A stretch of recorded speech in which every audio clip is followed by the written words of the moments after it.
السلام علیکم ورحمۃ اللہ وبرکاتہ۔ سنتوں کی بات کر رہے تھے تو ان سنتوں کا اجر و ثواب بہت زیادہ ہے۔ رسول اللہ صلی اللہ علیہ وسلم نے فرمایا کہ جس نے ایک دن اور رات میں 12 رکعتیں ادا کی اس کے لیے ان کے بدلے جنت میں گھر بنا دیا جاتا ہے۔ تو سب سے پہلے ہم دیکھتے ہیں فجر کی سنتوں کو۔ فجر سے پہلے 2 سنتیں پڑھی جاتی ہیں۔ حضرت عائشہ سے روایت ہے، وہ کہتی ہیں کہ نبی صلی اللہ علیہ وسلم نوافل میں سے کسی کا اس قدر اہتمام نہیں کرتے تھے جتنا فجر سے پہلے کی 2 رکعتوں کا، یعنی انہیں پابندی سے ادا کرتے تھے۔ یعنی سب سے زیادہ کس چیز کا اہتمام کرتے؟ فجر کی سنتوں کا۔ نبی صلی اللہ علیہ وسلم کسی حال میں بھی یہ سنتیں نہیں چھوڑتے تھے۔ قابوس اپنے والد سے روایت کرتے ہیں، انہوں نے کہا کہ میرے والد نے ایک عورت کو عائشہ رضی اللہ تعالی عنہا کی طرف بھیجا تاکہ وہ ان سے سوال کرے کہ کون سی نماز رسول اللہ صلی اللہ علیہ وسلم کو زیادہ محبوب تھی، یعنی آپ پسند کرتے تھے، یعنی جس پر آپ ہمیشگی کرتے تھے، کبھی بھی آپ اس کو نہیں چھوڑتے تھے۔ تو انہوں نے کہا وہ نماز جو آپ کسی صورت نہ چھوڑتے، خواہ صحت مند ہوتے یا مریض ہوتے یا سفر میں ہوتے یا مقیم ہوتے، وہ فجر سے پہلے کی 2 رکعتیں ہیں۔ سمجھ آ گئی؟ یعنی آپ کو یہ نماز بہت زیادہ محبوب تھی، فجر سے پہلے کی 2 سنتیں جو کسی حال میں بھی آپ نہیں چھوڑتے تھے، نہ صحت کی حالت میں، نہ مرض کی حالت میں، نہ سفر کی حالت میں، نہ قیام کی حالت میں۔ اگر کوئی چیز نبی صلی اللہ علیہ وسلم کو محبوب ہو، آپ کو پیاری ہو، تو ہمیں بھی پیاری ہونی چاہیے۔ بہت سے لوگ اس بات کا دعویٰ تو کرتے ہیں کہ وہ اللہ تعالیٰ سے محبت کرتے ہیں، ہم سب یہ دعویٰ کرتے ہیں، لیکن اس محبت کو ثبوت نہیں دیتے۔ اس محبت کا ثبوت رسول اللہ صلی اللہ علیہ وسلم کی سنت کی پیروی میں ہے۔ اگر ہمیں واقعی اللہ تعالیٰ سے محبت ہے تو پھر ہمیں کیا کرنا چاہیے؟ صبح سویرے اٹھ کر جو پہلی نماز ہم پڑھتے ہیں، یعنی دن کے آغاز میں، وہ صحیح طور پر ادا ہونی چاہیے، یعنی اس کے صرف فرض نہ پڑھ لیں بلکہ سنتیں بھی پڑھیں۔ صحیح مسلم کی حدیث ہے، حضرت عائشہ رضی اللہ عنہا روایت کرتی ہیں، رکعت الفجر خیر من الدنیا وما فیہا، فجر سے پہلے کی 2 رکعتیں دنیا اور جو کچھ اس میں ہے اس سے بہتر ہیں۔ دنیا کی کوئی بھی چیز جس کو حاصل کرنے کا ہمیں شوق ہوتا ہے، اس کے لیے ہم کتنی ایفرٹ لگاتے ہیں، کتنی تگ و دو کرتے ہیں، کتنی بھاگ دوڑ کرتے ہیں، اور پھر اگر وہ مل جائے تو کتنے خوش ہوتے ہیں اور سب کے ساتھ شیئر کرتے ہیں۔ ان سب چیزوں سے بہتر ہیں یہ 2 رکعتیں۔ ایک اور روایت ہے صحیح مسلم کی، حضرت عائشہ رضی اللہ عنہا سے روایت ہے کہ نبی صلی اللہ علیہ وسلم نے طلوع فجر کے وقت 2 رکعت نماز پڑھنے کے بارے میں فرمایا کہ ان کو پڑھنا میرے نزدیک ساری دنیا سے زیادہ محبوب ہے۔ قال فی شأن الرکعتین عند طلوع الفجر، فجر کب طلوع ہوتی ہے؟ جب سورج نکلتا ہے، جب آپ روزہ بند کرتے ہیں، جب رات کا اختتام ہو جاتا ہے۔ ابن القیم رحمہ اللہ کہتے ہیں کہ جب آپ صلی اللہ علیہ وسلم سورۃ الفاتحہ سے فارغ ہو جاتے تو آپ اس کے علاوہ کسی اور سورت کو پڑھنے لگتے، اور کبھی آپ اس سورت کو لمبا کرتے، کبھی سفر یا کسی اور وجہ سے سورت کو ہلکا کر دیتے، اکثر میانہ روی اختیار کرتے۔ 3 صورتیں ہو گئی، کون سی؟ خوب لمبا، بالکل چھوٹا اور درمیانہ۔ تو اکثر کیا کرتے تھے؟ درمیان میں رہتے۔ سورۃ فاتحہ کے بعد کی قرات کا حکم ابو سعید خدری رضی اللہ عنہ سے مروی ہے کہ ہمیں ہمارے نبی صلی اللہ علیہ وسلم نے نماز میں سورۃ فاتحہ اور جو سورت آسانی سے پڑھ سکیں اس کی تلاوت کا حکم دیا ہے۔ یعنی عام حکم کیا ہے؟ اٹس این اوپن چوائس، جو آپ کا دل چاہے پڑھے، پابندی نہیں ہے اس میں۔ جیسے سورۃ فاتحہ کی تو کیا ہے؟ پابندی ہے کہ وہی پڑھنی ہے آپ نے، اس کا آلٹرنیٹ کوئی نہیں دیا گیا۔ لیکن باقی قرآن کی قرات میں آپ کے پاس آلٹرنیٹ ہے، جو چاہے پڑھے۔ سری اور جہری قرات کا حکم، سری کا مطلب ہے خاموش اور چپکے چپکے، اور جہری کا مطلب بلند آواز سے۔ ابن عباس رضی اللہ عنہما سے روایت ہے، انہوں نے فرمایا کہ نبی صلی اللہ علیہ وسلم کو جس نماز میں بلند آواز سے پڑھنے کا حکم ہوا، آپ نے اس میں بلند آواز سے قرات کی، اور جس میں آہستہ پڑھنے کا حکم ہوا وہاں آپ نے آہستہ پڑھا۔ یعنی یہ 2 نمازیں آہستہ اور باقی جہری، یہ آپ کو ایسا ہی کرنے کا حکم ملا ہے۔ وما کان ربک نسیا، تمہارا رب بھولنے والا نہیں ہے۔ ایسا نہیں کہ رب سے بھول ہو گئی ہے کوئی۔ لقد کان لکم فی رسول اللہ اسوۃ حسنہ، تمہارے لیے اللہ کے رسول میں بہترین نمونہ ہے، ان کی پیروی کرنا ہی زیادہ بہتر ہے۔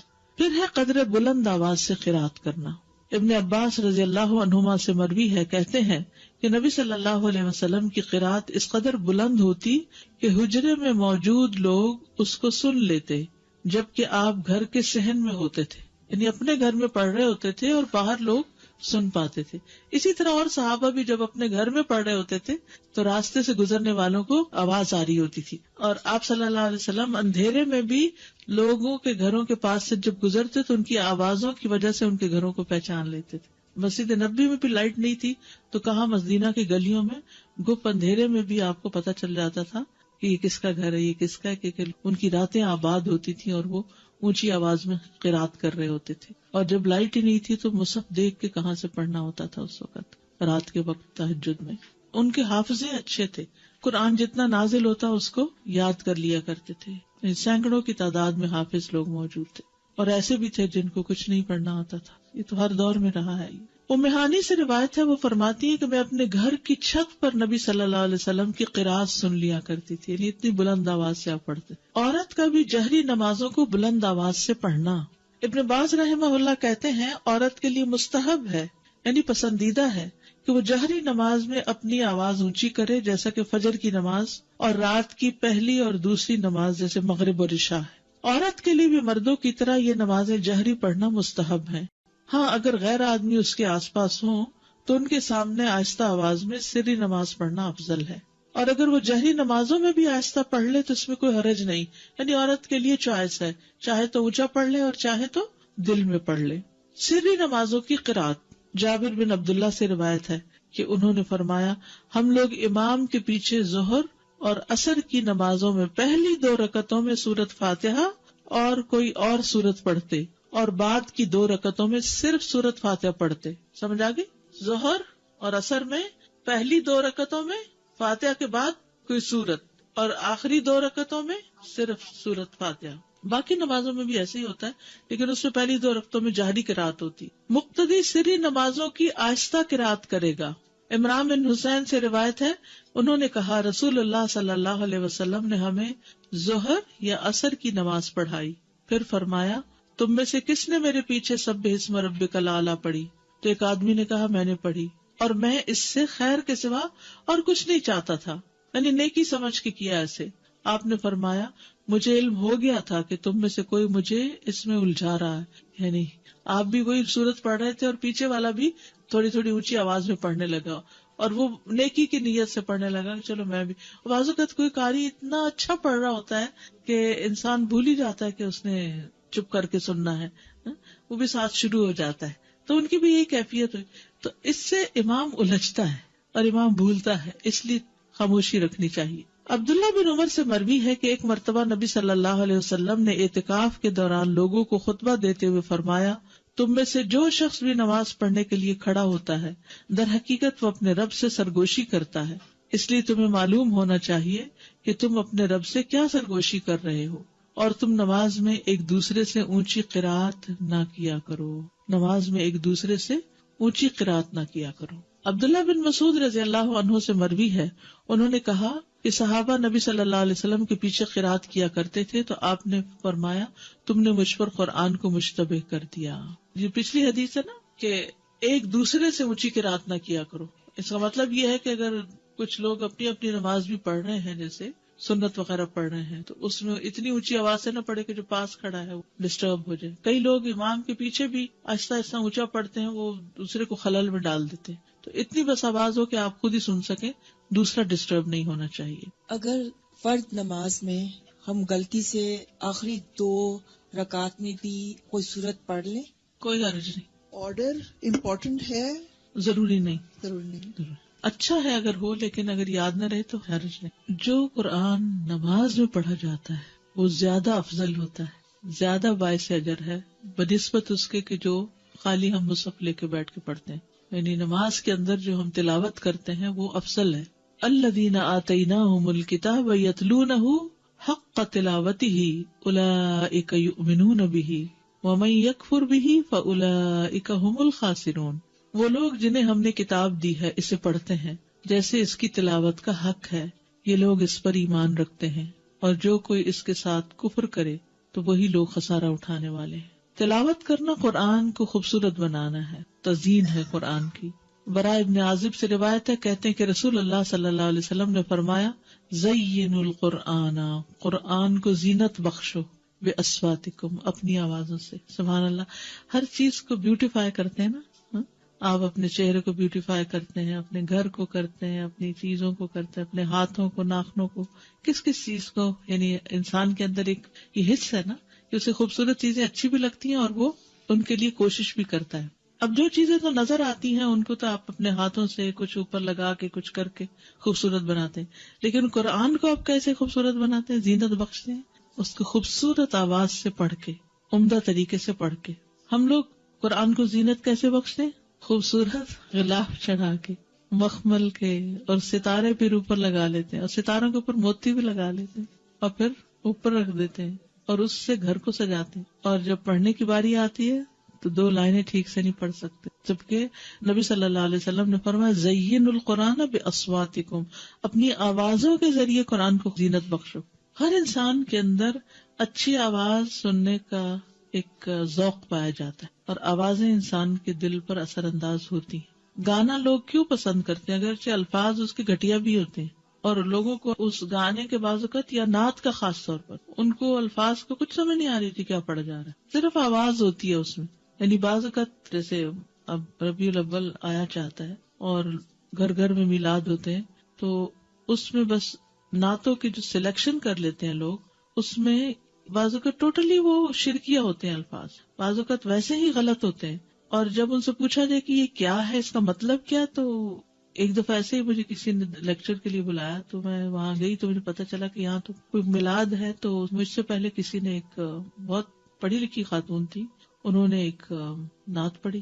جب وہ پڑھ نہیں تھی تو میں نے لکھ لیا یہ کیا کہہ رہی ہیں. پھر میں نے اس سے آغاز کیا، میں نے کہا کہ ان الفاظ کا معنی کیا ہے؟ آپ نے سوچا؟ اب دیکھیے کہ اس کا مطلب یہ بنتا ہے. مکمل شرک تھا. تو ان کی آنکھیں کھل گئی. یہ کہا جا رہا تھا کیونکہ کوئی سوچتا ہی نہیں کہ کہہ کیا رہے ہیں، صرف کس چیز کو فالو کر رہے تھے، ٹیونز کو. وہ انڈین گانوں کی ٹیونز، کبھی کسی کی کبھی کسی کی، تو صرف کاپی کیا جا رہا ہو. کیونکہ انسان کے اندر ایک طلب ہے نا. اب اس کو پتا چلا گانا سننا تو منع ہے، اچھے الفاظ نہیں ہے، شرم کی بات ہے، تو چلو نعت سن لیتے ہیں. نعت کو وہ الٹرنیٹ بنا لیتے ہیں، اور جب وہ نعت سننے لگتے ہیں تو اس میں وہ گانے سے بھی زیادہ بدترین جب شرک آ جاتا ہے اس میں عمل برباد. آپ دیکھیے شرک ایسی چیز ہے جس سے عمل برباد ہو جاتے ہیں، معمولی چیز نہیں ہے. اور ایسی مجلس میں نہیں بیٹھنا چاہیے کہ جس میں شرک کی باتیں ہو رہی ہوں. لیکن بعض اوقات اتفاق ہو جاتا ہے، آپ کے سامنے ایسی چیزیں آ جاتی ہیں تو پھر آپ کا فرض بنتا ہے کہ آپ لوگوں کو سمجھائیں بھی. اور سمجھانے کا طریقہ یہ ہونا چاہیے کہ ان الفاظ کو کھول کے ان کے سامنے رکھ کے انہیں سے پوچھے، ان سے کوشچن کریں. اچھا بعض اوقات کہتے نہیں ہمارا یہ مطلب نہیں، ہم تو یہ کہتے ہیں. بھائی آپ مطلب کچھ بھی بنائے، لفظ تو یہی کہہ رہے ہیں. تو جب انسان صحیح طور پر قرات کر لیتا ہے یا اچھی قرات کا ذوق اس کو ہو جاتا ہے، وہ سننے لگتا ہے، تو آپ یقین کریں دنیا کی کوئی دوسری آواز اچھی بھی نہیں لگتی، کچھ اور پھر دل پہ لگتا ہی نہیں. استاذہ آپ نے جیسے نعت کا ذکر کیا، اب جو ہمارے بچوں کے لیے فتنہ ہے وہ نشید کا ہے. میوزک اس میں ہر طرح کی بیٹ ہے، لیکن نشید کے نام پہ اس کو حلال کر لیا جائے. پھر استاذہ جب قرآن پڑھا جاتا ہے تو اتنا میریکولس ہے کہ اس کی ردم سے کہتے ہیں کہ کافی نان مسلمز کا یہ ریسرچ ہوئی ہے کہ ان کے سامنے صرف قرآن پڑھا جا رہا ہوتا ہے یا قرات وہ کہیں سن لیتے ہیں تو سیدھا دل پہ اثر ہوتا ہے. تو جو کہ میوزک کی یہ بات نہیں ہے. اور جتنی اچھی قرات ہوتی، قاری عبد الباسط کی آواز سن کے تو لوگ مسلمان بھی کئی ہوئے ہیں. اور نبی صلی اللہ علیہ وسلم کا طریقہ یہی تھا کہ لوگوں کو، نان مسلمز کو قرآن کی تلاوت سناتے تھے. اور جب جن کا بھی ہو گیا تھا، سارے جنہوں نے جب سنا تھا آپ صلی اللہ علیہ وسلم کو تلاوت کرتے ہوئے، تو جتنا اثر اس کا ہے اتنا تو آئی ڈونٹ تھنک سو کہ کسی بھی. تو ہماری نمازیں بھی اچھی کیوں نہیں؟ کیونکہ اس میں جو قرات ہم کرتے ہیں وہ قرات ٹھیک نہیں.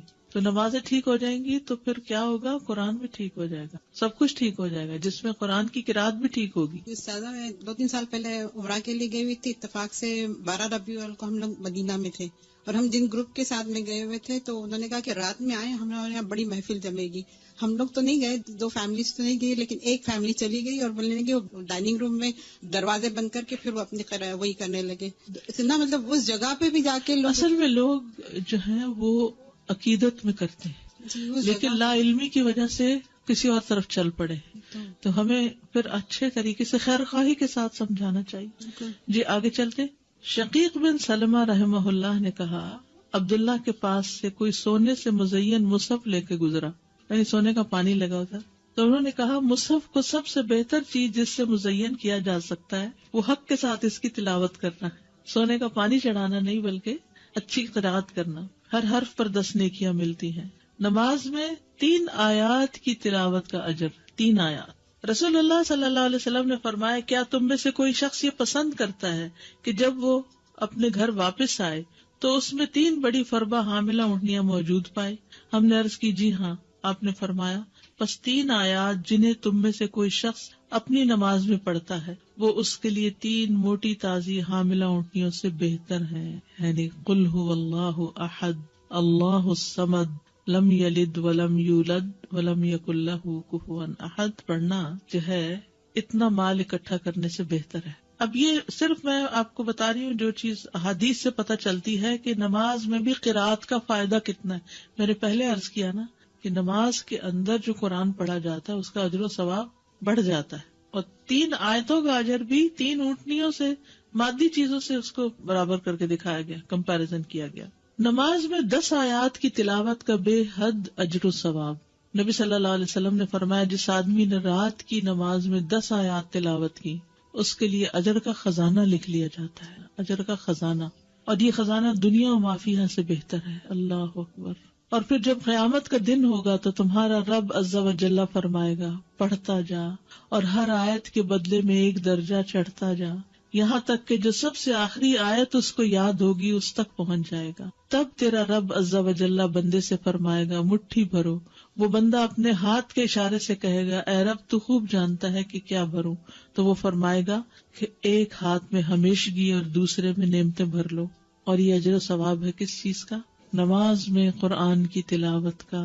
10 آیات کی تلاوت غفلت سے نکالنے کا سبب ہے، اور یہ سب نماز سے متعلق اجر ہے۔ وہ جو آپ پڑھتے ہیں نا ہر حرف پہ 10 نیکیاں، وہ نماز یا نماز کے علاوہ سب جگہ، لیکن یہ اب نماز کے اندر پڑھنے لگے تو اجر کتنا بڑھ گیا۔ رسول اللہ صلی اللہ علیہ وسلم نے فرمایا جس شخص نے 10 آیتوں سے قیام کیا وہ غافلوں میں نہیں لکھا جاتا، یعنی وہ غافل نہیں۔ 100 آیات کی تلاوت فرما برداری کی علامت ہے۔ ومن قام ب100 آیۃ کتب من القانتین، اور جو 100 آیتوں سے قیام کرے وہ فرما برداروں میں لکھا جاتا ہے، قوموا للہ قانتین میں اس کا شمار ہو جاتا ہے۔ رسول اللہ صلی اللہ علیہ وسلم نے فرمایا جس نے رات کی نماز میں 100 آیات کی تلاوت کی اسے غافلین میں نہیں لکھا جاتا، اسے فرما برداروں میں لکھ لیا جاتا ہے۔ 1000 آیات کی تلاوت کا بے انتہا اجر۔ رسول اللہ صلی اللہ علیہ وسلم نے فرمایا جو 1000 آیات سے قیام کرے وہ بے انتہا ثواب جمع کرنے والوں میں لکھا جاتا ہے۔ تو اس کے لیے حرص ہونی چاہیے کہ کچھ صورتیں زبانی آتی ہوں جنہیں ہم نماز میں پڑھ سکیں۔ 30واں پارہ تو کرنا ہی کرنا چاہیے، اور اس کے لیے میں نے آپ کو ایک ہوم ورک دیا تھا کہ آپ ایک اسکیجول بنا لیں 30ویں پارے کو پڑھنے کا، کہ فجر میں کون سی صورتیں پڑھنی اور ظہر میں اور عصر میں ترتیب بنا لیں، تو اس سے یہ ہوگا کہ انشاءاللہ بہت کچھ نماز میں پڑھ سکتے ہیں۔ جی مغرب، عشاء، تہجد یہ سب اس میں آتا ہے۔ ایون فجر بھی آپ دیکھیں دن نکلنے سے پہلے پڑھی جاتی ہے۔ فجر کی نماز میں قرات، حضرت عائشہ سے روایت ہے، انہوں نے فرمایا کہ نبی صلی اللہ علیہ وسلم صبح کی نماز فجر سے پہلے ہلکی پھلکی سی 2 رکعتیں پڑھتے تھے، حتیٰ کہ میں سوچتی کہ شاید آپ نے ام الکتاب نہیں پڑھی، نہیں سورۃ فاتحہ بھی نہیں پڑھی۔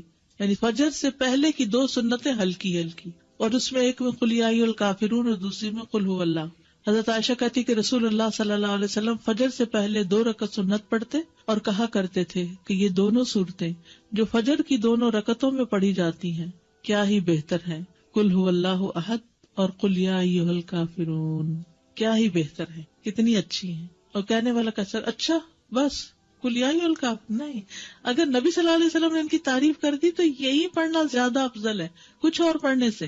نماز فجر میں 60 سے 100 آیات کی قرات۔ ابو برزہ الاسلمی سے روایت ہے، وہ کہتے ہیں کہ رسول اللہ صلی اللہ علیہ وسلم عشاء کو تہائی رات تک مؤخر کر دیتے اور اس سے پہلے سونے اور بعد میں گفتگو کرنے کو ناپسند فرماتے، اور فجر کی نماز میں 100 سے لے کر 60 آیتیں تلاوت فرماتے، اور ایسے وقت میں سلام پھیرتے جب ہم ایک دوسرے کے چہرے کو پہچان سکتے تھے، یعنی روشنی ہو جاتی تھی، یہ مطلب ہے۔ ابو برزہ رضی اللہ عنہ سے روایت ہے کہ رسول اللہ صلی اللہ علیہ وسلم صبح کی نماز میں 60 سے 100 آیات کی قرات فرماتے تھے۔ صبح کی نماز میں 60 سے 100 آیات کی تلاوت کرتے. سورت واقعہ اور اس جیسی صورتیں پڑھنا. جابر بن سمرہ فرماتے ہیں کہ رسول اللہ صلی اللہ علیہ وسلم بھی تمہاری نمازوں کی طرح نمازیں پڑھایا کرتے تھے جس طرح آج کل تم پڑھاتے ہو، لیکن وہ نماز میں تخفیف فرماتے یعنی ہلکا پڑھاتے تھے، اور ان کی نماز تمہاری نماز سے ہلکی ہوتی تھی. وہ نماز فجر میں سورت واقعہ اور اس جیسی صورتیں پڑھتے تھے. سورت قاف کی قرات، فجر کی نماز میں سورت قاف یا اس کی جیسی دوسری صورتیں پڑھا کرتے. صافات کی قرات یعنی سورت صافات بھی آپ نے پڑھی. سورت التکویر اذا الشمس کورت، اس کو بھی پڑھتے ہوئے سنا فجر کی نماز میں عمرو بن حریث نے. سورت المؤمنون کی آیات یعنی پوری سورت نہیں بلکہ اس کی آیات. عبداللہ بن صاحب سے روایت ہے، انہوں نے کہا نبی صلی اللہ علیہ وسلم نے ہمیں مکہ میں صبح کی نماز پڑھائی تو سورت مؤمنون کی قرات شروع کی، حتیٰ کہ موسیٰ اور ہارون علیہ السلام کا ذکر آیا یا عیسیٰ علیہ السلام کا ذکر آیا تو اس وقت نبی صلی اللہ علیہ وسلم کو کھانسی آنے لگی تو آپ رکوع میں چلے گئے. اس سے کیا پتہ چلتا ہے کہ اگر انسان کو بھولنے لگ جائے، بعض اوقات ایسا ہوتا ہے نا کہ امام بڑی اچھی قرات کرتا جا رہا ہوتا ہے اور ایک دم بیچ میں اٹکنا شروع ہو جاتا ہے، تو پھر بجائے اس کے کہ وہ غلط پڑھے اللہ اکبر کر دے یا کھانسی آ گئی یا کوئی بھی وجہ ہو گئی تو پھر بیچ میں بھی آدھی سورت کے بھی رکوع کیا جا سکتا ہے. بعض اوقات یہ بھی ہو سکتا ہے کہ آدھی ایک رکعت میں اور آدھی دوسری رکعت میں. سورت الروم کی قرات صبح کی نماز میں آپ نے کی. سورت زلزال کی قرات، اب آپ دیکھیے کہاں لمبی لمبی صورتیں بھی اور کہاں اذا زلزلت الارض زلزالها. سورت الفلق اور الناس کی قرات، کبھی ایسا ہوتا ہے نا دیر سے آنکھ کھلی آپ کی تو لمبی تو نہیں پڑھ سکتے تو پھر کیا ہے 2 چھوٹی صورتیں پڑھ لیں، یہ بھی آپ کی سنت ہے. مختلف آیات کی قرات یعنی پوری صورت نہیں کچھ آیتیں. یہ بھی سوال آتا ہے نا کچھ لوگوں کی طرف سے کہ اگر سورت البقرہ کی آخری آیات مثلاً ہم پڑھ رہے ہیں یا آیت الکرسی پڑھ رہے ہیں تو کیا یہ کافی ہے؟ جی ہاں کافی ہے. اور اس کی دلیل کیا؟ خطبہ بن مالک سے روایت ہے کہ انہوں نے فجر کی نماز میں نبی صلی اللہ علیہ وسلم کو وَالنَّخْلَ بَاسِقَاتٍ لَهَا طَلْعٌ نَضِيدٌ کی قرات کرتے ہوئے سنا، یعنی یہاں سے پڑھا. کل آپ نے دیکھا ہوگا جمعے کی نماز میں سورت العلیٰ اور سورت الغاشیہ کی آخری آیتیں پڑھی گئی، پوری صورت نہیں پڑھی گئی کیونکہ جمعے کا ٹائم ہمارے یہاں مختصر ہوتا ہے. یہاں ابن عباس کہتے کہ رسول اللہ صلی اللہ علیہ وسلم فجر کی 2 رکعتوں میں سے پہلی میں قرآن میں سے آیت قولوا آمنا باللہ وما انزل الینا والا حصہ پڑھتے جو سورت البقرہ کی آیت ہے، اور دوسری میں آل عمران کی آیت آمنا باللہ واشہد بأننا مسلمون والا حصہ پڑھتے، یعنی ایک میں ایک سورت دوسری میں دوسری کا حصہ. ابن عباس سے روایت ہے کہ انہوں نے کہا رسول اللہ صلی اللہ علیہ وسلم فجر کی 2 رکعتوں میں قرآن میں سے قولوا آمنا باللہ اور تعالوا الی کلمۃ سواء بیننا وبینکم پڑھا کرتے تھے. مختلف صحابہ کی نماز فجر کی قرات، اس میں عمر رضی اللہ عنہ نے پہلی رکعت میں سورت البقرہ کی 120 آیات پڑھی. کہاں تک پہنچتے؟ پہلا سپارہ ختم ہو جاتا ہے. پھر عبداللہ بن مسعود پہلی رکعت میں سورت انفال کی 40 آیات اور دوسری رکعت میں مفصلات میں سے سورت پڑھی، یعنی ایک میں آیات پڑھی اور ایک میں پوری سورت پڑھی. ایسے بھی کیا جا سکتا ہے، ضروری نہیں کہ اگر آپ نے ایک میں آیات پڑھی تو دوسری میں بھی آیات پڑھیں، یا ایک میں سورت پڑھی تو دوسری میں بھی سورت، دونوں طرح. قتادہ نے اس شخص کے متعلق جو ایک سورت کو 2 رکعتوں میں اس کے 2 حصے کر کے یا ایک ہی سورت کو 2 رکعت میں دہراتا ہے، فرمایا یہ سب اللہ کی کتاب ہے، ہر طرح سے پڑھنا جائز ہے. سورت اخلاص کی قرات ہر سورت میں ایک صحابی پڑھتے تھے تو آپ کو شکایت کی گئی تو آپ نے پوچھا اس سے تو اس نے جواب دیا مجھے اس سورت سے محبت ہے. آپ نے فرمایا تیرا اس سورت سے محبت کرنا تجھے جنت میں داخل کر دے گا. ٹھیک ہے. اچھا، جمعے کے دن فجر کی نماز کی پہلی رکعت میں سورت السجدہ اور دوسری میں الدہر پڑھا کرتے تھے. اچھا، یہ جو ساری احادیث آپ کے سامنے میں نے رکھی ہیں، اس سے آپ کو سمجھ میں کیا آیا؟ پہلے تو حفظ ہونی چاہیے، بالکل ٹھیک ہے. ہم لمبی بھی پڑھ سکتے ہیں، ایز پر سچویشن چھوٹی بھی پڑھی جا سکتی ہے. آیات بھی کسی سورت کے منتخب کر کے پڑھ سکتے ہیں اور پوری سورت بھی پڑھ سکتے ہیں. جی، فجر کی نماز لمبی پڑھی ہے. اب آگے ظہر اور عصر مغرب سب نمازوں کا انشاءاللہ ذکر کریں گے کہ کیا کیا پڑھا ہے. مجھے ذاتی طور پر اس کا بڑا ہی شوق ہوتا تھا کہ پتہ چلے کہ آپ کیا پڑھتے تھے، کس نماز میں کتنا پڑھتے تھے. تو انشاءاللہ یہ چیزیں آپ کے سامنے آئیں گی تاکہ اس میں سے جو چاہیں آپ پھر اختیار کر لیں. ٹھیک ہے. اگر فرض نماز میں نے شروع کی اور میں ایک سورت شروع کیا لیکن اس کو بھول گئی ہوں تو میں کوئی اور شروع کر سکتی ہوں اس کی جگہ؟ اور آپ یہ جو 60 to 100 آیات کہہ رہی ہیں، یہ ایک رکعت میں کہ دونوں ملا کے؟ دونوں طرح. نماز کے بعد کے اذکار، ایک بار اللہ اکبر کہنا، اور اونچی آواز میں. ابن عباس کہتے ہیں میں نبی صلی اللہ علیہ وسلم کی نماز کے مکمل ہونے کو تکبیر کی وجہ سے سمجھ جاتا تھا، یعنی سلام پھیرنے کے بعد آپ اللہ اکبر کہتے. نمبر 2، 3 بار استغفر اللہ کہنا، میں اللہ سے بخشش مانگتا ہوں. صوبان کہتے ہیں کہ رسول اللہ صلی اللہ علیہ وسلم جب اپنی نماز سے فارغ ہوتے تھے تو 3 مرتبہ استغفار فرماتے. ولید کہتے ہیں کہ میں نے اوزائی سے پوچھا آپ استغفار کس طرح فرمایا کرتے تھے، تو انہوں نے کہا آپ اس طرح فرماتے استغفر اللہ استغفر اللہ استغفر اللہ. اس کی کیا حکمت ہے؟ نماز کے بعد استغفار کرنے. استغفار کا مطلب ہے بخشش مانگنا، یعنی اگر کوئی ہم سے غلطی ہو گئی ہے، بھول چوک ہو گئی ہے، تو اللہ تعالیٰ اس کو معاف کر دینا اور ہماری نماز قبول کر لیں غلطی معاف کر کے. نمبر 3، اللہم انت السلام ومنک السلام تبارکت ذی الجلال والاکرام. استغفار کے بعد صوبان رضی اللہ عنہ کہتے ہیں کہ رسول اللہ صلی اللہ علیہ وسلم جب اپنی نماز سے فارغ ہوتے تو 3 مرتبہ استغفار فرماتے اور یہی پڑھتے اللہم انت السلام آخر تک. نمبر 4، لا الہ الا اللہ وحدہ لا شریک لہ لہ الملک ولہ الحمد وہو علی کل شیء قدیر 3 بار. حدیث ہے مغیرہ بن شعبہ کے کاتب وارد سے مروی ہے کہ معاویہ رضی اللہ عنہ نے مغیرہ کو لکھا کہ کوئی حدیث جو آپ نے رسول اللہ صلی اللہ علیہ وسلم سے سنی ہو وہ مجھے لکھ کر بھیجے. راوی نے بیان کیا کہ پھر مغیرہ رضی اللہ عنہ نے انہیں لکھا کہ میں نے آپ صلی اللہ علیہ وسلم سے سنا ہے آپ اپنی نماز سے فارغ ہونے کے بعد 3 مرتبہ یہ دعا پڑھتے. یہ پیغمبروں کی دعا ہے نا جو عرفہ کے دن سب پیغمبروں نے مانگی.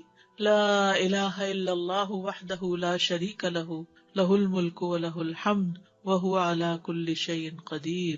5ویں دعا ہے لا الہ الا اللہ وحدہ لا شریک لہ لہ الملک ولہ الحمد وہو علی کل شیء قدیر. اللہم لا مانع لما اعطیت ولا معطی لما منعت ولا ينفع ذا الجد. ایک روایت میں منک الجد بھی آتا ہے، یہ اگلی روایت ہے ولا ينفع ذا الجد منک الجد.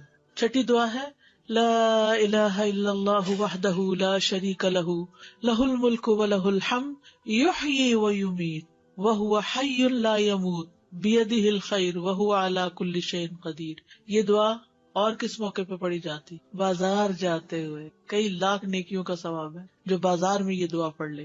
اللہم لا مانع لما اعطیت ولا معطی لما منعت ولا ينفع ذا الجد منک الجد.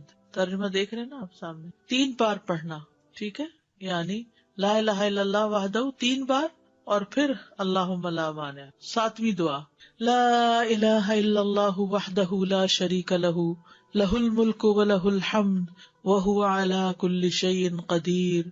لا حول ولا قوة الا باللہ لا الہ الا اللہ ولا نعبد الا ایاہ لہ النعمت ولہ الفضل ولہ الثناء الحسن لا الہ الا اللہ مخلصین لہ الدین ولو کرہ الکافرون. اس میں سے کچھ دعائیں ایاک نستعین میں بھی ہیں اور نمازوں کے بعد کے اذکار کا کارڈ بھی موجود ہے الگ سے، اس میں یہ دعائیں ہیں. پھر تحلیل کے کلمات، اس کے بعد تسبیحات 33 بار سبحان اللہ، 33 بار الحمدللہ، 33 بار اللہ اکبر، اور 100 پورا کرنے کے لیے لا الہ الا اللہ وحدہ لا شریک لہ لہ الملک ولہ الحمد وہو علی کل شیء قدیر.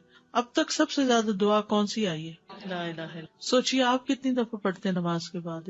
10 دفعہ تو صبح اور شام کے بعد پڑھتے ہیں. ابو ہریرہ رضی اللہ عنہ سے روایت ہے کہ جس نے ہر نماز کے بعد 33 مرتبہ سبحان اللہ، 33 مرتبہ الحمدللہ اور 33 مرتبہ اللہ اکبر کہا تو یہ 99 کلمات ہو گئے. اور 100 کا عدد پورا کرنے کے لیے لا الہ الا اللہ وحدہ لا شریک لہ لہ الملک ولہ الحمد وہو علی کل شیء قدیر کہہ لیا تو اس کے سارے گناہ معاف کر دیے جائیں گے، اگرچہ وہ سمندر کی جھاگ برابر ہوں. 1.5 منٹ لگتا ہے، 1.25 منٹ لگتے ہیں جس میں آپ یہ سارا عمل کر سکتے ہیں. اور اللہ سبحانہ و تعالیٰ کو وہ عمل زیادہ پسند ہے جو روزانہ کیا جائے، ادومہا، دوام سے کیا جائے، اللہ کہ کوئی مجبوری ہو. اس میں آپ دیکھیے نماز پڑھ لی آپ نے 10 منٹ میں، فرض پڑھ لیے تو یہ 2 منٹ میں کیا مشکل ہے، 2 سے بھی کم منٹ لگتے ہیں. بعض روایات میں اللہ اکبر 34 بار پڑھنے کا بھی آتا ہے. یہ تسبیحات 10 دفعہ بھی پڑھی جا سکتی. عبداللہ ابن عمر سے مروی ہے کہ نبی صلی اللہ علیہ وسلم نے فرمایا 2 خصلتیں یا 2 عادتیں ایسی ہیں کہ اگر کوئی مسلمان بندہ ان کی پابندی کر لے تو جنت میں داخل ہوگا. پابندی اور وہ بہت آسان ہے مگر ان پر عمل کرنے والے بہت کم ہیں. ایک یہ ہے کہ ہر نماز کے بعد 10 مرتبہ سبحان اللہ، 10 مرتبہ الحمدللہ اور 10 مرتبہ اللہ اکبر کہے.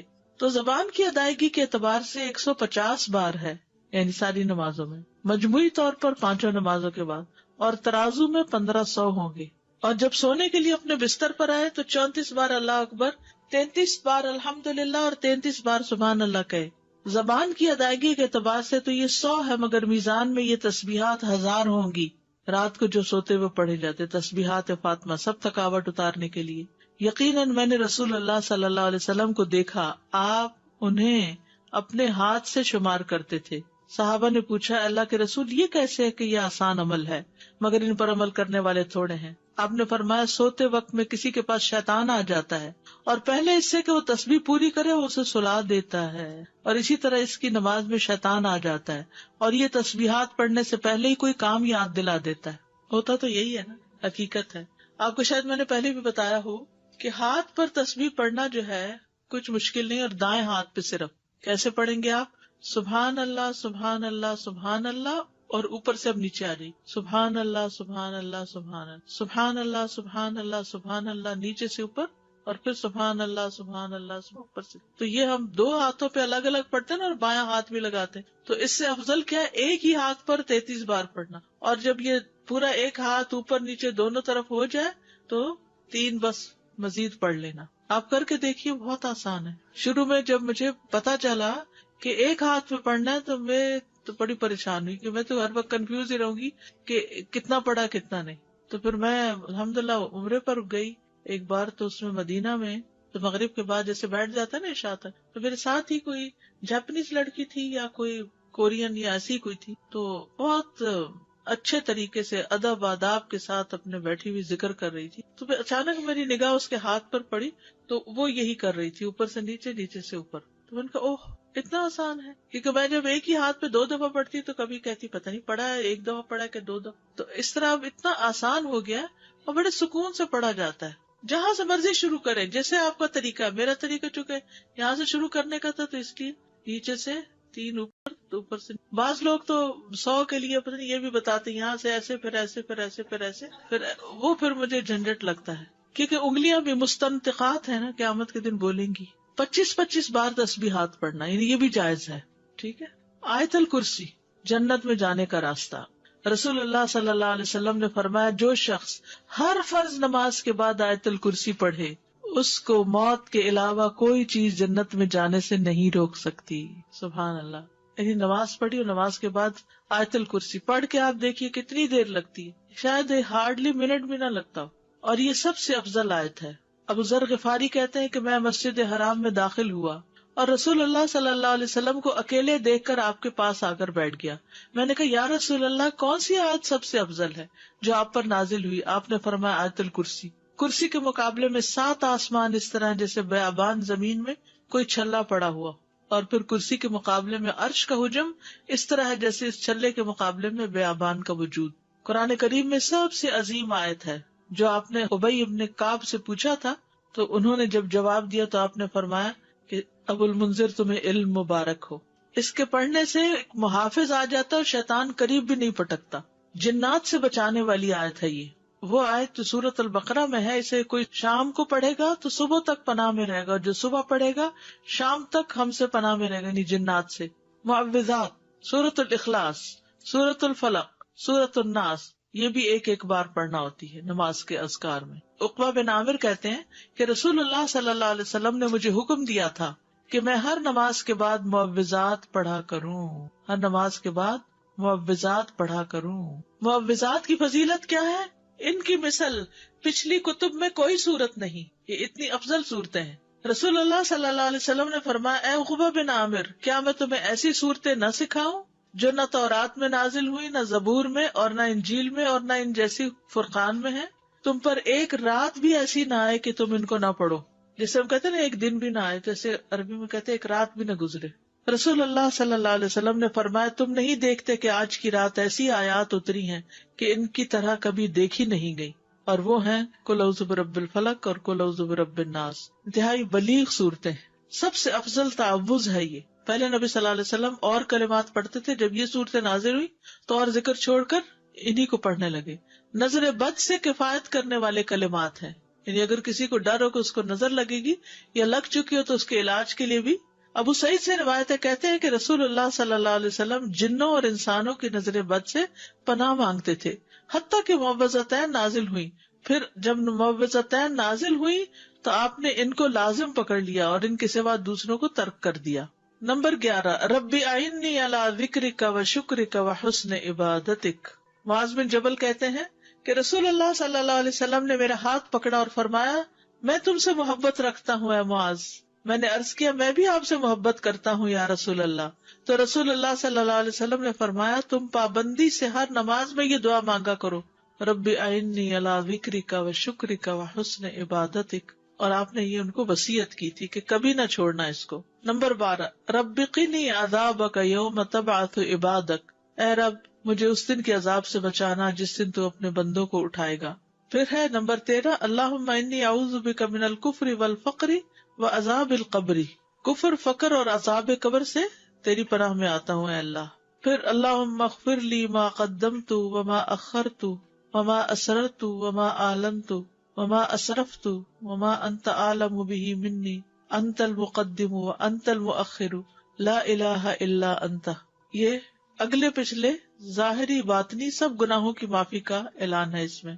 پھر 15 نمبر پہ سبحانک اللہم و بحمدک استغفرک و اتوب الیک. اچھے عمل پہ مہر لگانے والے کلمات ہیں یہ، یعنی جو شخص کسی مجلس میں بیٹھے پھر اس سے کچھ غلط باتیں ہو جائیں تو جب یہ کلمات آخر میں پڑھے گا تو وہ معاف ہو جائیں گے، کفارہ ہو جائے گی اس مجلس کا.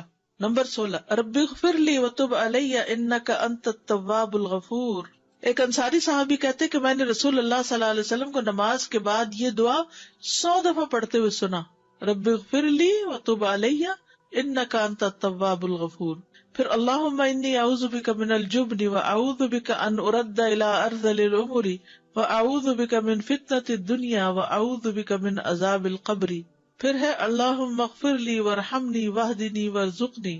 استاذہ ان ساری دعاؤں کو آرڈر میں پڑھنا ضروری ہے یا کسی بھی آرڈر یہ تو لکھنے کی ترتیب ہے، لیکن شروع کے جو ہے نا اللہ اکبر استغفر اللہ استغفر اللہ استغفر اللہ اللہم انت السلام منک السلام، یہ آرڈر میں تینوں پڑھنا ہے. ٹھیک ہے، اس کے بعد آپ آیت الکرسی پڑھیں یا تسبیحات پڑھیں یا پھر جو بھی دعا چاہیں پڑھیں. ان میں سے یہ ہے کہ ایک پوسٹر بھی بنایا گیا تھا اور ایک انشاءاللہ یہاں بھی میں چاہ رہی تھی کہ چھپوا کے دے دیں. اس میں یہ ساری تو نہیں آ سکیں گی لیکن موٹی موٹی دعائیں جو ہیں وہ آ جائیں گی. تو میں نے تو جو اپنا قرآن مجید ہے وہ ایک پرنٹ آؤٹ سا نکال کے دعاؤں کا قرآن مجید کے جو جسے دیکھ کے پڑھتے ہیں نماز میں اس کے اندر نشانی کے طور پہ اس کو رکھا ہوا پلاسٹک میں ڈال کے. تو جب میں نماز شروع کرتی ہوں تو اس کو نکال کے سائڈ پہ رکھ لیتی ہوں. جب نماز ختم کرتی ہوں تو پھر جو یاد ہیں اور جو نہیں پوری طرح یاد، ان کو جو یاد ہے بس ہنٹ دیکھتی جاتی اور پڑھتی جاتی، جو نہیں یاد ان کو دیکھ کے پڑھ لیتی. تو اس سے کیا فائدہ ہوتا ہے کہ اس طرح پڑھی جاتی ہیں، ورنہ تو وہ بھی بھول جاتا ہے کون کون سی تھی. یا تو بچپن میں یہ سب سیکھ لیتے نا، پھر مشکل نہیں. جیسے نماز ہم نے اول سے آخر سیکھی ہوئی ہے نا تو وہ ایک گاڑی دوڑ پڑتی ہے، لیکن یہ دعائیں تو ہم نے بڑے ہو کر ہی سیکھی ہے نا، اور کچھ نئی نئی پھر پتہ چل جاتی ہے تو وہ ایڈ ہو جاتی ہیں. تو اس طرح بھی آپ آسانی سے رکھ سکتے ہیں تاکہ یاد رہے، یا آپ کہیں سائڈ پر پیسٹ کر دیں اور آپ پڑھتے رہیں. جب دعا بھول جائے تو ذرا سا ایک نظر ریمائنڈر کے لیے دیکھ لیں، کسی وال پہ لگا دیں، کپڑ پہ قریب ہی جہاں آپ نماز پڑھتے ہو. دور کہیں چلے گی تو پھر رہ جائے گی. بک سٹور سے بڑا سا پوسٹر بھی ملتا ہے، اگر کسی کے گھر میں ایسی وال ہے جس میں فل سائز پوسٹر آ جائے تو وہ بھی لگایا جا سکتا ہے. لیکن چھوٹے انشاءاللہ ہم چھپوا رہے ہیں تو وہ بھی آپ کو دے دیں گے. اردو انگلش ترجمے والے کارڈز کچھ موجود ہیں، اگر آپ وہ لے لینا، کیونکہ ہر وقت کتاب نہیں ساتھ اٹھائی جا سکتی. آپ کے بیگ میں ہو رکھا ہوا، کہیں بھی آپ سفر پر بھی ہیں، کہیں بھی ہو، نماز کے بعد بیگ سے نکال کے پڑھ لیتے. الہدا کی ایپ پر بھی ہیں، اس پہ ڈاؤن لوڈ کر لیں. بس میں تو نماز ہو، قرآن کا وقت ہو، لیسن کی تیاری کا ہو، ڈر کے مارے فون کو ہاتھ نہیں لگاتی. جی سفر کے لیے ٹھیک ہے، کیونکہ فون کو ہاتھ لگ گیا تو بچنا مشکل ہے اور خوشبو بھی چلا جاتا ہے. اور ویسے بھی دیکھیے مصحف سے دیکھ کے یا ایک سالڈ چیز سے دیکھ کے پڑھنا اور ہی بات ہے.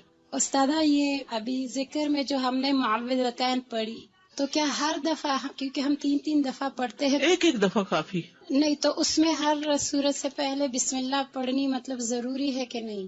سورہ الاخلاص پڑھی پھر اس کے بعد جب سورہ فلق شروع کریں گے تو بسم اللہ دوبارہ اس کے ساتھ ضروری نہیں ہے، کیونکہ بسم اللہ 2 سورتوں کے بیچ میں نشان ہے. ایک سورت ختم ہوئی اور دوسری شروع ہوئی، وہ مستقل آیت ہے، آیا مستقلہ، وہ سورت کا حصہ نہیں ہے. ٹھیک ہے، تو اس کے بغیر بھی سورت پڑھی جا سکتی ہے. ٹھیک ہے، مطلب ذکر کرتے ہوئے کنٹینیوسلی. جی ہاں، پڑھ سکتے ہیں. جی استاد، جیسے میں فجر کی نماز پڑھتی ہوں تو میری بیک میں پرابلم ہے، مجھے آرتھرائٹس ہے، تو میں کوشش کرتی ہوں کہ اپنی جو دعائیں ہیں وہ اپنے بیڈ پہ بیٹھ کے ذرا کمر کو ٹیک لگا کے پڑھ لوں. تو از اٹ اوکے؟ بیڈ کے قریب ہی مصلی ہوتا ہے. جی بس ٹھیک ہے. مجھے صرف دعا کے حوالے سے سوال کرنا تھا کہ ہم دعا کرتے ہیں نیک بندوں کے لیے اور صالحین کے لیے. بظاہر جو لوگ نیک اور صالحین کی کیٹیگری میں نہیں آتے، ہم جج نہیں کر رہے، لیکن بظاہر کیا ہم ان کے لیے دعا کر سکتے ہیں؟ سب کے لیے. ہمارا گمان یہ ہونا چاہیے کہ کچھ لوگوں کی نیکیاں ظاہر ہوتی ہیں اور کچھ کی ہڈن ہوتی ہیں. جی بالکل. ہم ان کے نام لے کے بھی کر سکتے ہیں. نماز میں تو نہیں نام لیں گے، لیکن بعد میں جی ہاں بالکل کر سکتے. اساتذہ اگر ہم جیسے فجر نماز کے بعد ہم بیٹھے ہیں اذکار کر رہے ہیں تو ان بٹوین جیسے ہم اٹھتے ہیں جیسے بچوں کو اٹھانے کے لیے پریئر کے لیے ایسے، تو اس کا پھر کیا ہوتا ہے؟ یعنی وہ سلسلہ مطلب معذوری ہے، مجبوری ہے، کیونکہ میں کرتے کرتے جا رہی ہوں. اتنا گلٹی فیل ہوتا ہے کہ اگر ان کی نماز چلی گئی ہمارے ذکر اذکار ایگزیکٹلی وہ دونوں طرف بڑا نقصان ہے. جی تو پھر واپس آ کے بیٹھ جائیں. ایسے ہی کر رہی ہوں. تو کر سکتے ہیں، کر سکتے ہیں. جزاک اللہ. جب عشاء کی نماز پڑھتے ہیں رات کو تو وہ آخری نماز ہو تو اس کے بعد جو تسبیحات کرتے ہیں تو بیڈ پہ دوبارہ جب جاتے ہیں تو وہ ہو جائے گا بیچ میں 1.5 منٹ کی بات. ٹھیک ہے. نماز فجر اور نماز مغرب کے کچھ دیگر اذکار، یعنی باقی نمازوں کے سب کے ایک ہے، فجر اور مغرب میں کچھ اور بھی ہے. فجر کی سنتوں کے بعد کی دعا پڑھی آپ سب. یہ صحیح مسلم کی روایت ہے اور عبداللہ بن عباس کہتے ہیں کہ وہ ایک رات رسول اللہ صلی اللہ علیہ وسلم کے ہاں سوئے تو رات کو آپ جاگے، مسواک کی اور وضو فرمایا. اس وقت آپ یہ آیت مبارکہ پڑھ رہے تھے، ان فی خلق السماوات والارض واختلاف اللیل والنہار لآیات لأولی الالباب. یہ آیات تلاوت فرمائی حتیٰ کہ سورت ختم کی. پھر آپ کھڑے ہوئے اور 2 رکعتیں پڑھی. یہ کون سی 2 رکعتیں تھی؟ تہجد کی. اور ان میں بہت طویل قیام اور رکوع اور سجدے کیے. پھر واپس پلٹے اور سو گئے، یہاں تک کہ آپ کے سانس کی آواز سنائی دینے لگی. پھر آپ نے اس طرح 3 دفعہ کیا، 6 رکعتیں پڑھی. ہر دفعہ آپ مسواک کرتے، وضو فرماتے اور ان آیات کی تلاوت فرماتے. سبحان اللہ، یعنی کتنی مشقت اٹھاتے تھے آپ. پھر آپ نے 3 وتر پڑھے. پھر مؤذن نے اذان دی تو آپ نماز کے لیے باہر تشریف لے گئے اور آپ یہ دعا پڑھ رہے تھے، اللہم اجعل فی قلبی نورا وفی لسانی نورا وجعل فی سمعی نورا وجعل فی بصری نورا وجعل من خلفی نورا ومن امامی نورا وجعل من فوقی نورا ومن تحتی نورا اللہم آتنی نورا. اب تہجد پڑھنے کا ایک اور طریقہ معلوم ہو گیا، کیونکہ سوال تھا نا کہ 8 رکعتیں اکٹھی پڑھی جا رہی ہیں اور پھر ایک اور پڑھی جا رہی ہے ایک ہی سلام سے ساری. تو اسی طرح یہ طریقہ بھی ہے کہ آپ نے 2 پڑھی، پھر آرام کر لیا، پھر 2 پڑھی، پھر آرام کیا، پھر پڑھی. نیکسٹ ہے فجر کی فرض رکعات کے بعد کے اذکار. فجر کی فرض رکعات کے بعد کے اذکار، سبحان اللہ 100 بار، لا الہ الا اللہ 100 بار. ٹھیک ہے. 100 دفعہ والے 2 اذکار. ابو ہریرہ کہتے ہیں کہ رسول اللہ صلی اللہ علیہ وسلم نے فرمایا، جو صبح کی نماز کے بعد 100 دفعہ سبحان اللہ اور 100 دفعہ لا الہ الا اللہ پڑھے اس کے گناہ معاف ہو جائیں گے، اگرچہ وہ سمندر کی جھاگ کے برابر ہوں. یہ کب پڑھنے؟ فجر کے بعد. نمبر 2 پڑھیے اس کو، سلام کے بعد تشہد کی حالت میں کسی سے بات کیے بغیر ذکر کرنا. کسی سے بات کیے بغیر ذکر کرنا. ابو ذر سے مروی ہے کہ رسول اللہ صلی اللہ علیہ وسلم نے فرمایا، جو شخص فجر کی نماز کے بعد نماز میں تشہد میں بیٹھنے کی طرح اپنی ٹانگ کو دوہرا کیے ہوئے ہو اور کسی سے بات کیے بغیر 10 مرتبہ لا الہ الا اللہ وحدہ لا شریک لہ لہ الملک ولہ الحمد یحیی ویمیت وہو علی کل شیء قدیر پڑھے گا، اس کے لیے 10 نیکیاں لکھ دی جائیں گی، اس کے 10 گناہ معاف کر دیے جائیں گے، اس کے 10 درجات بلند کر دیے جائیں گے، اور وہ اس دن ہر برائی سے محفوظ رہے گا اور اسے شیطان کی پہنچ سے دور کر دیا جائے گا، اور اس دن اللہ کے ساتھ شرک کے علاوہ کوئی گناہ اس لائق نہیں کہ اس کو پکڑ میں مبتلا کر دے۔ لا علمی جو ہے، نا علم ہونا جو ہے کتنا نقصان دہ، کتنی دیر لگے گی اس طرح 10 دفعہ پڑھنے میں، لیکن شرط یہ ہے کہ نہ وضو ٹوٹا ہو، نہ آپ اٹھے ہو، نہ بات کی ہو، جدھر بیٹھے ہیں ادھر ہی ٹانگ موڑے ہوئے ہی، یعنی کسی گناہ پہ پکڑ نہیں ہوگی، شرک کیا تو پکڑ ہوگی، یہ مطلب ہے۔ مغرب کی نماز کے بعد کا ذکر، لا الہ الا اللہ وحدہ لا شریک لہ لہ الملک ولہ الحمد یحیی ویمیت وہو علی کل شیء قدیر۔ سلام کے بعد تشہد کی حالت میں ذکر کرنا۔ عبد الرحمن بن غنم رضی اللہ عنہ نبی صلی اللہ علیہ وسلم سے روایت کرتے ہیں کہ آپ نے فرمایا، جس نے نماز مغرب اور صبح کی نماز کے بعد التحیات کی حالت میں اٹھنے سے پہلے، یا مغرب کی نماز ٹھیک ہے، ٹانگ کو دوہرا کیے ہوئے 10 بار کہا، لا الہ الا اللہ وحدہ لا شریک لہ لہ الملک ولہ الحمد یحیی ویمیت وہو علی کل شیء قدیر، تو ہر بار اللہ اس کے لیے 10 نیکیاں لکھتا ہے اور 10 گناہ اس سے دور کر دیتا ہے اور اس کے درجے بلند کر دیتا ہے 10، اور یہ اس کے لیے ہر بری چیز سے حفاظت اور شیطان مردود سے پناہ دینے والے ہوتے ہیں، اور کوئی گناہ سوائے شرک کے اس کو نہیں پہنچتا۔ یہ اس روز عمل میں سب لوگوں سے افضل ہوتا ہے سوائے اس شخص کے جس نے اس کے برابر ان کلمات کو پڑھا ہو یا اس سے بھی زیادہ۔ اور پھر انہی کلمات کو مغرب کے وقت اگر پڑھتا ہے انسان مغرب کے بعد، تو اس کا فائدہ کیا ہے؟ سنن ترمذی کی روایت میں آتا ہے، جو شخص لا الہ الا اللہ وحدہ لا شریک لہ لہ الملک ولہ الحمد یحیی ویمیت وہو علی کل شیء قدیر مغرب کے بعد 10 بار پڑھے گا، اللہ اس کی حفاظت کے لیے اسلحہ بردار فرشتے بھیجے گا جو اس کی صبح تک شیطان سے حفاظت کریں گے، صبح تک شیطان سے حفاظت۔ تو آپ سوچئے کہ کتنا بڑا اجر و ثواب اور کتنی بڑی پروٹیکشن ہے، کیونکہ بعض اوقات سارا وقت موڑنا مشکل ہوتا ہے۔ افضل پوزیشن نماز کے بعد اذکار کرنے کی کیا ہے؟ 2 زانوں کے بیٹھنا، لیکن اگر آپ اتنی دیر بیٹھ ہی نہیں سکتے، کچھ لوگوں کی تو ٹانگ مڑتی بھی نہیں ہے گھٹنوں کی تکلیف کی وجہ سے، تو پھر ایسی صورت میں 4 زانوں کے بھی بیٹھ سکتے ہیں۔ اگر نیچے بالکل ہی نہیں بیٹھا جا رہا تو پھر کرسی پہ بیٹھ جائیں۔ اللہ کو تو پتا ہے کہ آپ کیوں ایسے کر رہے ہیں، صرف ریسٹ کے لیے نہیں بلکہ مجبوری کے تحت، اس میں کنسنٹریشن زیادہ ہوتی ہے۔